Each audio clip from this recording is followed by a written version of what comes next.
ঈদ আগে ত্রয়োদশ জাতীয় সংসদের প্রথম অধিবেশনের শেষ দিন আজ। সংসদ ভবনে আছেন সহকর্মী মারুফা রহমান। আমরা সরাসরি চলে যাচ্ছি তার কাছে।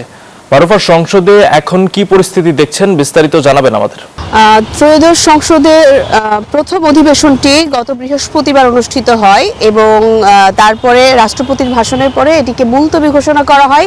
আজকে সংসদ অধিবেশন শুরু হওয়ার কথা বেলা 11টায় এবং আজকে আমরা যতদূর জানতে পেরেছি সংসদ সচিবালয় সূত্রে, সেটি হচ্ছে প্রথমে প্রশ্নোত্তর পর্ব থাকছে, জনগুরুত্বপূর্ণ বিষয় থাকছে এবং এছাড়াও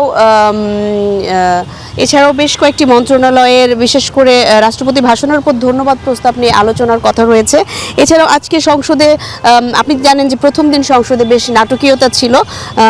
আজকে সংসদে যে বিষয়গুলো নিয়ে আলোচনা হতে পারে দিনের কার্যসূচিতে, যেটি বলছিলাম যে প্রথমে প্রশ্নোত্তর পর্ব, জরুরি জনগুরুত্বপূর্ণ বিষয়ে মনোযোগ আকর্ষণ এবং রাষ্ট্রপতি ভাষণের উপর ধন্যবাদ প্রস্তাব নিয়ে আলোচনা অন্তর্ভুক্ত রয়েছে। এবং প্রশ্নোত্তর পর্বে মন্ত্রী পরিষদ বিভাগ, বিজ্ঞান ও প্রযুক্তি মন্ত্রণালয়, মাধ্যমিক এবং উচ্চ শিক্ষা বিভাগ, কারিগরি এবং মাদ্রাসা শিক্ষা বিভাগ, প্রাথমিক ও গণশিক্ষা মন্ত্রণালয়, সমাজ কল্যাণ মন্ত্রণালয় এবং গৃহায়ন ও গণপূর্ত মন্ত্রণালয় সম্পর্কিত প্রশ্নের উত্তর দেওয়া হবে।